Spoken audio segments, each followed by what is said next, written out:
الحمد لله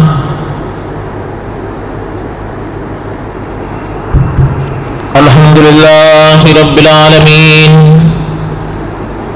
الصلاة والسلام على سيد الأنبياء والمرسلين،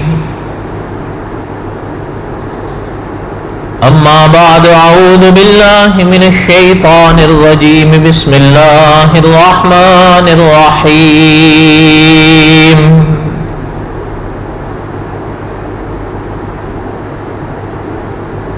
نحن نقص عليك أحسن القصص بما أوحينا إليك هذا القرآن وإن كنت من قبله لمن الغافلين.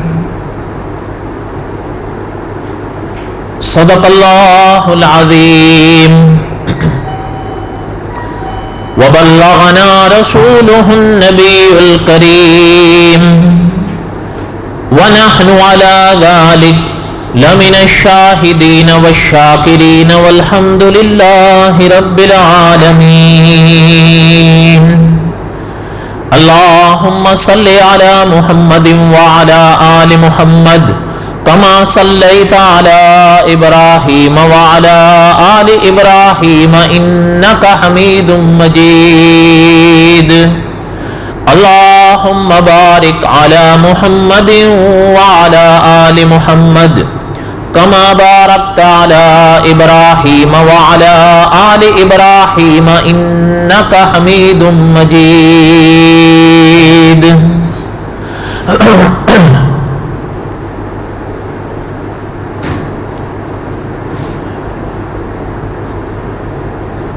ہمہ قسم کی حمد و ثنا اللہ ذات لم یزل لا یزال کی پاک ذات کے لیے، صدق دل سے باتعداد مرتبہ درود و سلام امام الانبیاء حضرت محمد رسول اللہ صلی اللہ علیہ وسلم کی پاک ذات کے لیے۔ قصص الانبیاء علیہ السلام کے اسباق ہم پڑھ رہے تھے۔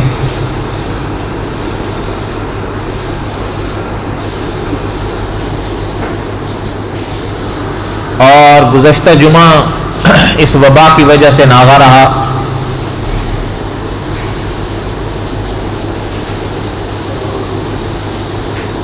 گزشتہ سے پوستہ جمعہ میں یہ بات پڑھ رہا تھا حضرت موسیٰ علیہ السلام کے واقعات کے باب کی۔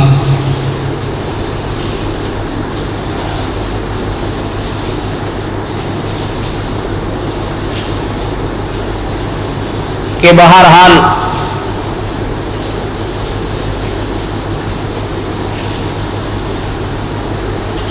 پیغمبر علیہ السلام نے فرعون کو اس کے ماننے والوں کو بہت سمجھایا، معجزات بھی دکھائے، دلائل بھی بیان فرمائے۔ جو اللہ ذو جلال والاکرام نے حضرت موسیٰ علیہ السلام کو فرمایا، پیغمبر نے وہ کیا، بہرحال وہ نہیں مان۔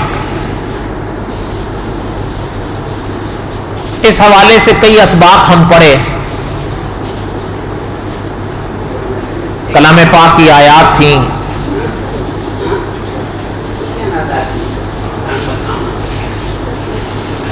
اب اسی سلسلے کا آگے سبق پڑھیں گے ہم انشاءاللہ۔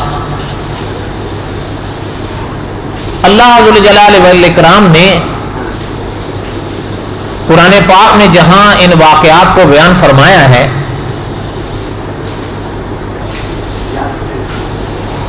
وہاں ایک کلام پاک کی آیت میں اللہ ذو جلال والاکرام نے ان کے جواب کو بھی بیان فرمایا ہے کہ یہ سب کچھ دیکھنے سننے کے باوجود کھل کے پیغمبر سے انہوں نے کہا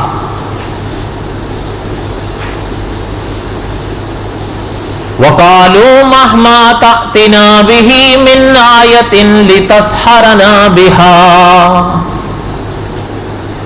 کہنے لگے کہ حضرت موسیٰ علیہ السلام سے کہنے لگے کہ آپ کوئی بھی نشانی ہمارے پاس لے آئیں، اور اللہ معاف فرمائے پیغمبر علیہ السلام کی نشانیوں کو، پیغمبر علیہ السلام کے معجزے کو جادو کہہ رہے ہیں کہ آپ کچھ بھی کر لیں، فَمَا نَحْنُ لَكَ بِمُؤْمِنِينَ، ہم نہیں مانیں گے، صاف کہہ رہے ہیں۔ وَقَالُوا مَهْمَا تَأْتِنَا بِهِ مِنْ آيَةٍ لِتَسْحَرَنَا بِهَا، کوئی بھی آپ نشانی ہمارے سامنے لے آئیں، اور اس کو جادو بھی خود ہی کہہ رہے ہیں، حالانکہ بڑے واضح دلائل پیغمبر نے ان کے آگے رکھے ہیں، 2 اور 2 4 کی طرح، اور ساتھ خود بالکل کھل کے کہہ رہے ہیں فَمَا نَحْنُ لَكَ بِمُؤْمِنِينَ، ہم آپ پر ایمان نہیں لائیں گے۔ یعنی اللہ تعالیٰ معاف فرمائے، انتہا ہے یہ کفر۔ اللہ تعالیٰ اس حالت سے بچائے کہ انسان اس حالت تک پہنچ جائے۔ اچھا، اللہ جل جلالہ والاکرام نے کلام پاک میں یہ بات ان کی بیان فرمائی کہ انہوں نے کھل کے یہ بات پیغمبر سے کہی۔ اس مقام پر علماء مفسرین نے لکھا ہے، اور مولانا عبد الرحمن صاحب مظاہر رحمۃ اللہ علیہ بھی لکھتے ہیں کہ اللہ جل جلالہ والاکرام نے حضرت موسیٰ علیہ السلام سے فرمایا کہ میرے پیغمبر ان سے اب کہیے، دیکھیں بات تو 2 اور 2 4 کی طرح ہو گئی، اب جو انہوں نے ماننا تھا وہ مان لیے، اور جنہوں نے نہیں ماننا تھا انہوں نے کھل کے کہہ دیا کہ فما نحن لک بمؤمنین، ہم نہیں مانیں گے، ہم آپ پر ایمان نہیں لائیں گے، کھل کے کہہ دیا۔ اب مولانا عبد الرحمن صاحب مظاہر رحمۃ اللہ علیہ لکھتے ہیں کہ اللہ نے فرمایا کہ فرعون سے کہیے کہ بنی اسرائیل کو آزاد کریں، آپ کے ساتھ کر دیں اور آپ ان کو لے کے یہاں سے چلے جائیں۔ حالانکہ وہ پاک ذات تو وہ ذات ہے جو عالم ما کان و ما یکون ہے، وہ تو جانتی ہے وہ پاک ذات جسے اللہ کہتے ہیں کہ وہ مانے گا نہیں، اس نے کہاں ماننا تھا بنی اسرائیل کے حوالے سے اس مطالبے کو، لیکن بہرحال اللہ ذو الجلال والاکرام نے حضرت موسیٰ علیہ السلام کو یہ بات فرمائی، اور حضرت موسیٰ علیہ السلام نے اللہ کے حکم کے مطابق اس بات کو فرعون کے آگے رکھا کہ بنی اسرائیل کو آزاد کریں، ہمارے سنگ کر دیں، ہم ان کو لے کے یہاں سے چلے جاتے ہیں۔ بھئی بات یہ ہے کہ پیغمبر علیہ السلام نے تو یعنی عقیدے کے مسئلے کو، دین کے مسئلے کو فرعون اور فرعونیوں کے آگے کھل کے رکھ دیا۔ آپ جب کہہ رہے ہیں کہ فما نحن لک بمؤمنین، تو اب تو بات ہی ختم کر دی انہوں نے۔ اچھا، اب یعنی جب یہ مطالبہ کیا تو ظاہر بات ہے اس نے کہاں ماننا، روا پڑ گیا، سوال ہی نہیں پیدا ہوتا میں ان کو جانے دوں گا، ہو ہی نہیں سکتا کہ میں ان کو جانے۔ علماء نے لکھا ہے کہ اللہ جل جلالہ والاکرام نے فرمایا میرے پیغمبر ان سے کہیے کہ مان جاؤ ورنہ پھر ہمارے قہر آئیں گے۔ تو انہوں نے کہا جی دیکھی جائے گی، میں نے کہہ دیا میں نہیں جانے دوں گا۔ اچھا، جب ایمان لانے کا بھی سے بھی انکار کھل کے کر دیا اور بنی اسرائیل کی آزادی کے مطالبے کا بھی انکار کر دیا، اصل میں صاحب قصص الانبیاء نے لکھا ہے کہ دیکھیں اللہ جل جلالہ والاکرام تو جانتے تھے کہ اس نے نہیں ماننا ہے، نہ عقیدے کو ماننا ہے، نہ ہے بنی اسرائیل کی آزادی کو ماننا ہے، لیکن اللہ جل جلالہ والاکرام نے حجت کو پورا کرنا تھا۔ اور صاحب قصص الانبیاء نے اس مقام پر لکھا ہے کہ اب من جانب اللہ فیصلہ ہو گیا تھا کہ اللہ نے اس قوم کو صفحہ ہستی سے مٹانا تھا، لیکن ظاہر بات ہے اللہ ذو الجلال والاکرام کی حکمتیں ہوتی ہیں۔ اللہ نے فرمایا، انہوں نے کہا نہیں جی بس ہو ہی نہیں سکتا۔ اب اللہ ذو الجلال والاکرام نے فرمایا کہ جب وہ آخرے نا فَأَرْسَلْنَا عَلَيْهِمُ الطُّوفَانَ وَالْجَرَادَ، والقمل والضفادع والدم. اللہ ذو الجلال والاکرام نے اب یہ پے در پہ ان پر عذاب بھیجے. اور یعنی قرآن پاک میں اللہ ذو الجلال والاکرام کی یہ یعنی کلام میں عجیب آیت ہے. یعنی اس ایک آیت میں اللہ ذو الجلال والاکرام نے ان پر برسنے والے کئی عذابوں کا ذکر فرمایا ہے. فَأَرْسَلْنَا عَلَيْهِمُ الطُّوفَانَ. صاحب قصص الانبیاء نے لکھا ہے پہلے طوفان کا عذاب آیا, اور سورۃ اعراف میں ہے یہ, پہلے طوفان کا عذاب آیا تاکہ یہ مان جائیں. مانے نہیں مان. اور علماء نے بڑی اس پر یعنی ابحاث لکھی ہیں کہ یہاں طوفان سے کیا مراد ہے. بہرحال ظاہر بات ہے اپنی ابحاث ان کی اپنے مقام پر ہیں, لیکن جو اکابر کا فیصلہ ہے وہ بڑا نپا تلا ہے. قرآن کا جب ظاہری معنی سمجھ میں آ رہا ہے تو پھر تو بات ختم ہو گئی کہ طوفان وہی ہے جو طوفان کے لفظ سننے سے آپ کے اور ہمارے ذہن میں معنی آتا ہے طوفان کا. اور صاحب قصص الانبیاء نے لکھا ہے کہ جب کوئی وجہ نہ ہو, کوئی معنی نہ ہو تو قرآن پاک کی آیت کو ظاہر سے پھیرنا نہیں چاہیے. فَأَرْسَلْنَا عَلَيْهِمُ الطُّوفَانَ. طوفان آیا. علماء نے لکھا ہے زندگی ان کی اجیرن ہو, اور وہ تو پھر اللہ معاف فرمائے عذاب تھا, تنگ آ گیا. اور حتیٰ کہ بعض علماء مفسرین نے لکھا ہے پرانی کتابوں کے حوالے سے کہ 7 دن مسلسل طوفان اور پانی. علماء نے لکھا ہے جب تنگ آ گئے اب حضرت موسیٰ علیہ السلام کے پاس آئے اور آ کے کہنے لگے کہ پیغمبر, اور علماء نے یہ بھی لکھا ہے کہ یہ بات فرعون نے خود بھی کہی پیغمبر سے کہ آپ دعا کریں, اب تو سانس لینا مشکل ہو رہا ہے, یہ عذاب ٹل جائے ہم آپ کی بات مان لیں گے. یا ممکن ہے اس نے اظہار کر دیا ہو کہ میں عقیدہ مان لوں گا, اور یا ممکن یہ ہے کہ بھئی بنی اسرائیل کی آزادی کا جو مطالبہ ہے وہ مان جاؤں گا, یا ممکن ہے علماء مفسرین کے مطابق اس نے دونوں باتوں کا اظہار کر دیا ہو. بہرحال اس نے یہ کہا کہ میں آپ کی بات مان جاؤں گا, پہلے یہاں سے جان چھڑائیں طوفان سے. علماء مفسرین نے لکھا ہے, مولانا عبد الرحمن صاحب مظاہری رحمۃ اللہ علیہ بھی لکھتے ہیں اللہ کے کلیم نے اللہ کی پاک درگاہ میں ہاتھ اٹھائے کہ اللہ یہ کہہ رہے ہیں یہ عذاب ہٹ جائے گا تو یہ مان جائیں گے, میں آپ سے دعا کرتا ہوں, فریاد کرتا ہوں کہ اس عذاب کو آپ روک دیں. ممکن ہے مان جائے, لیکن وہ ذات تو جانتی ہے کہ ماننا ہے یا نہیں نا. لیکن ہمارے ایک استاد ہوتے تھے, جب وہ یہ اسباق ہمیں پڑھا رہے تھے تو وہ اکثر ایک مسئلہ دہرایا کرتے تھے. وہ کہتے تھے یاد رکھا کرو جب پیغمبر علیہ السلام اللہ کی پاک درگاہ میں یوں ہاتھ اٹھائیں نا تو یوں ہونے سے پہلے اللہ قبول فرماتے ہیں, جبکہ وہ سب جانتے ہیں کہ وہ مانیں گے یا نہیں مانیں گے.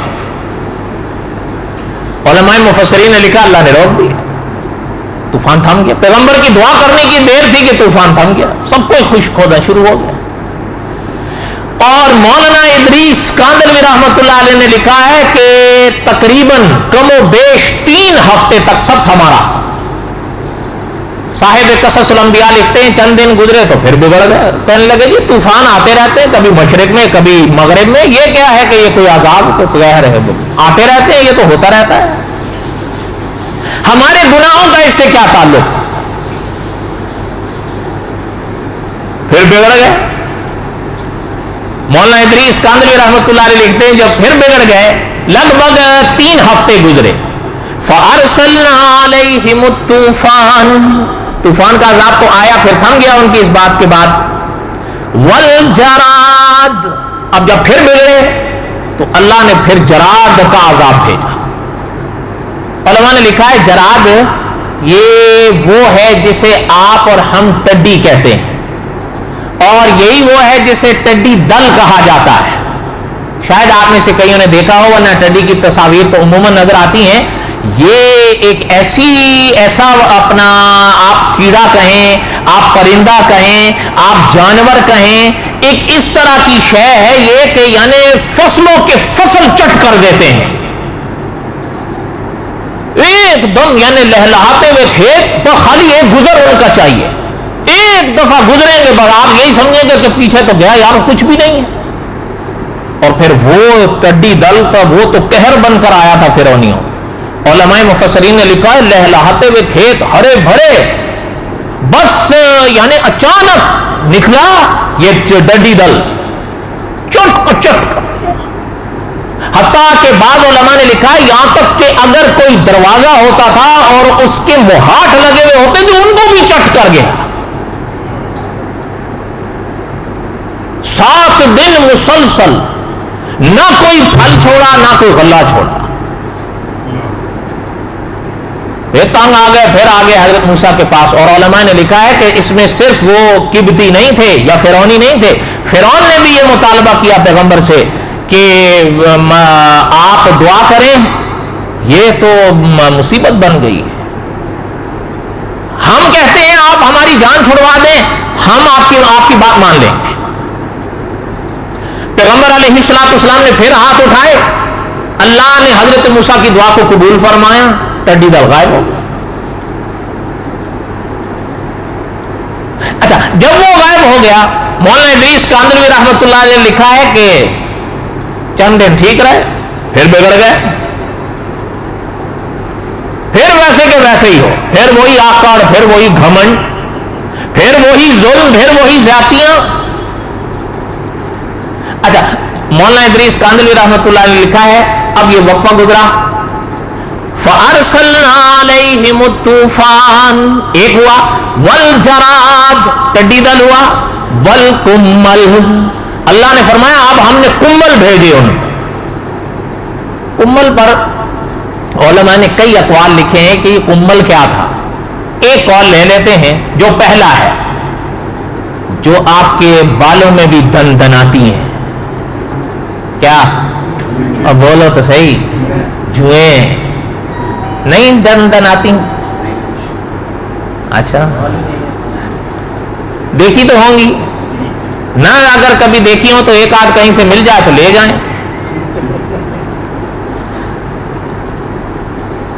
والکمل یہ پہلا کا کہ جوئیں۔ اچھا صاحب قصص الانبیاء نے لکھا ہے کہ سر میں جوئیں، جسم میں جوئیں، کپڑوں میں جوئیں، بستروں میں جوئیں، یہاں تک کہ ادھر جوئیں ادھر جوئیں، جوئیں جوئیں، کیونکہ وہ تو عذاب تھا نا ان کے لیے، تو ہم آ گئے اس سے۔ اور اللہ معاف فرمائے یہ تو مصیبت ہوتی ہے، یہ پڑ نہ جائیں سر میں، اور ان کے لیے تو وہ قہر تھا۔ پھر قصہ مختصر کریں، پھر تنگ ہوئے آ گئے، اور اس مطالبے میں بھی دونوں فرعونی بھی فرعون بھی، انہوں نے کہا جی بس اب بس آپ جان چھڑا دیں، ہم آپ کی بات مان لیں گے۔ صاحب قصص الانبیاء نے لکھا ہے حضرت موسیٰ نے پھر ہاتھ اٹھائے کہ اللہ یہ کہتے ہیں اب بھی مان جائیں گے۔ اچھا علماء نے لکھا ہے بس حضرت موسیٰ کی فریاد کرنے کی دیر تھی جوئیں غائب ہو، وہ تو عذاب تھا نا۔ اچھا یہ اسی موقع پر حضرت قاسمی صاحب فرمایا کرتے تھے کہ فرعونیوں کی کرتوتوں پر بھی نظر رکھو، لیکن پیغمبر علیہ الصلوۃ والسلام کے حوصلے کو بھی دیکھو، اور اللہ کے پیغمبر کی بات ماننے کو بھی دیکھو، جبکہ وہ پاک ذات جانتی ہے یہ مانیں گے پھر بھی نہیں، تھما دیا۔ اچھا چند دن ٹھیک ہوا پھر بگڑ گئے۔ فَأَرْسَلْنَا عَلَيْهِمُ الطُّوفَانَ وَالْجَرَادَ وَالْقُمَّلَ اچھا اب پھر بگڑے، اللہ نے فرمایا وَالضَّفَادِعَ اب ہم نے مینڈک بھیجے، دریا سے نکلا مینڈک۔ اچھا صاحب قصص الانبیاء نے لکھا مینڈک ہی مینڈک، گھر میں مینڈک، کپڑوں میں مینڈک، بستروں میں مینڈک، مینڈک ہی مینڈک، یہاں تک کہ کھانا بنا کے اچھی طرح فارغ ہو مینڈک سے بھر جائے۔ اچھا حتیٰ کہ آپ حیران ہوں گے، علماء نے ایک واقعہ لکھا ہے، یعنی ایک بیٹھا کھانا کھانے کے لیے، اور یہ ایک کا حال نہیں، ان سب کا لگ بھگ یہی حال ہو گیا تھا کہ بیٹھا کھانے کے لیے، کھانا اچھی طرح سامنے رکھا، لقمہ توڑا، نوالا بنا کے منہ میں لے جانے کے لیے منہ کھولا، مینڈک اچھل کے منہ کے اندر، اور کون کھائے گا پھر؟ وہ تو قہر تھا نا۔ وَالضَّفَادِعَ اللہ نے فرمایا ہم نے ان کو اوپر مینڈکوں کا عذاب بھیجا، تنگ آ گئے، گھر ہیں مینڈکوں سے بھرے ہوئے، راستے ہیں مینڈکوں سے بھرے ہوئے۔ اچھا پھر حضرت موسیٰ کے پاس آ گئے، کہنے لگے حضرت پہلے بھی کئی بار آئے ہیں مگر پھر آئے ہیں، آپ مہربانی فرمائیں۔ میں نے پہلے کہا ان پر حجت پوری ہو رہی تھی، صاحب قصص الانبیاء نے لکھا ہے کہ اب ادھر سے فیصلہ ہو گیا تھا کہ اب ان کو صفحہ ہستی سے مٹانا ہے۔ حضرت موسیٰ علیہ السلام نے پھر ہاتھ اٹھا، وہ دعا کرنے کی دیر کی بیٹھ غائب ہو گئے۔ اچھا جب غائب ہو گئے چند دن ٹھیک ہے پھر بگڑ گئے۔ فَأَرْسَلْنَا عَلَيْهِمُ الطُّوفَانَ وَالْجَرَادَ وَالْقُمَّلَ وَالضَّفَادِعَ، اللہ نے فرمایا جب پھر بگڑے وَالدَّمَ، اب ہم نے ان کے اوپر خون کا عذاب بھیجا۔ یہ کیا تھا؟ علماء مفسرین نے بڑے عجیب حالات لکھے ہیں۔ انہوں نے لکھا ہے پانی کا گلاس بھرتے پینے کے لیے، پیاس لگتی ہے نا انسان کو، پانی کا گلاس بھرتے خالی منہ کے ساتھ لگانے کی دیر تھی خون بن جاتا۔ کنواں کل تک اس عذاب کے ظاہر ہونے سے پہلے تک پانی تھا، جب خدائی فیصلہ ہوا کہ ان پر خون کا عذاب آئے وہ کنواں خون میں تبدیل ہو، یعنی اس میں مانا یہ اس کا سمجھے بوکا ڈالے یا برتن ڈالے پانی نکالنے کے لیے، بھلے اگر پہلے پانی تھا بوکا نکالنے کی دیر جی دیکھیں پانی خون بنا ہوا۔ اچھا یہ بھی آپ شاید مانے یا نہ مانے، مولانا ادریس کاندلوی رحمت اللہ علیہ یا دوسرے علماء نے لکھا ہے کہ یہ حال تھا کہ اگر سمجھے مثال کے طور پر ایک پانی کا برتن ہے، وہیں سے بنی اسرائیل حضرت موسیٰ علیہ السلام کے ماننے والے نے بھی لیا اور وہیں سے پانی کا گلاس فرعونی نے بھی لیا۔ بنی اسرائیل جو حضرت موسیٰ علیہ السلام کو ماننے والے تھے انہوں نے پانی کا گلاس لیا، وہ پانی کا پانی رہا، فرعونی نے وہیں سے پانی بھرا، منہ لگانے کی دیر خون بن گیا، کیونکہ ان کے لیے قہر تھا۔ اب ظاہر بات ہے پیاس سے تنگ آ گئے، کوئی چیز وہ پی نہیں پا رہے ہیں، حتیٰ کہ علماء نے لکھا ندی نالے ان کے لیے خون بن گئے۔ بنی اسرائیل وہی چیز لیتے ہیں تو ان کو کوئی فرق نہیں پڑتا، لیکن یہ ان کے ہاتھ لگانے کی دیر ہے۔ اصل میں اللہ ذوالجلال والاکرام جو ہے نا، اللہ کے تعارف میں، اللہ کی معرفت میں انبیاء علیہ السلام نے ایک مسئلہ سمجھایا ہے نا کہ علی کل شیء قدیر، اللہ وہ پاک ذات ہیں جو ہر شے پر قادر ہے، اور کوشش کرنی چاہیے خدا کے قہر کو کبھی دعوت نہیں دیں۔ اچھا یہ تو ہے نا ان کا مسئلہ، اچھا یعنی یہ کوئی حال ہے، ایک بار نہیں، دو بار نہیں، چار بار نہیں۔ اچھا صاحب قصص الانبیاء نے اس موقع پر ایک بات لکھی ہے کہ مطلب یہ تو کوئی بات نہیں ہے نا کہ ہم پڑھ کر آگے چلے جائیں کہ صدیوں پہلے کا ایک واقعہ قرآن نے بیان کیا۔ صاحب قصص الانبیاء نے لکھا ہے کہ آپ کو اور مجھے بھی ذرا یہ واقعہ پڑھنے یا سننے کے بعد تھوڑا اس طرف بھی دیکھنا چاہیے کہ کہیں ہم ایسا تو نہیں کرتے۔ بھئی معنی کیا ہے اس بات کا؟ تو آگے انہوں نے خود ہی وضاحت لکھی ہے کہ معنی یہ ہے کہ مثال کے طور پر خدا نہ کرے اگر آج کسی کی نوکری چھوٹ جاتی ہے تو پھر تو مسجد میں اور مدرسوں میں یا مصلی پہ پڑا ہوا ہے یا رب البیت یا رب البیت یا رب البیت، اور نوکری مل گئی تو پھر گم۔ کوئی بیماری آ گئی تو جی یا رب البیت یا رب البیت یا رب البیت، بیماری ختم، پھر بھول، پھر نہ نماز ہے، نہ روزہ ہے، نہ حج ہے، نہ زکات ہے، پھر خاطر جمع رکھی ہوئی ہے۔ تو انہوں نے لکھا ہے کہیں ہم ایسا تو نہیں کرتے، اور اگر خدا نہ کرے ہم ایسا کرتے ہیں تو پھر ان میں اور ہم میں کیا فرق رہے گا؟ ظاہری طور پر ان پر بھی قہر آ رہا ہے تو سدھرنے کے لیے تیار ہیں، قہر ختم ہوتا ہے پھر بگڑ جاتے ہیں۔ ہم تو ایسا نہیں کرتے۔ اور بولو تو صحیح، انشاءاللہ کا کیا مطلب ہے کہ ایسے ہی کرتے ہیں؟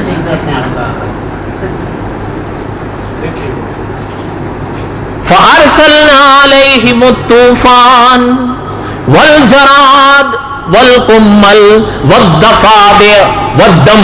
آگے اللہ نے فرمایا آیات مفصلات فاستکبروا وکانوا قوما مجرمین۔ اللہ نے فرمایا کہ دیکھیں اللہ کی کتنی نشانیوں کو انہوں نے چھوڑا۔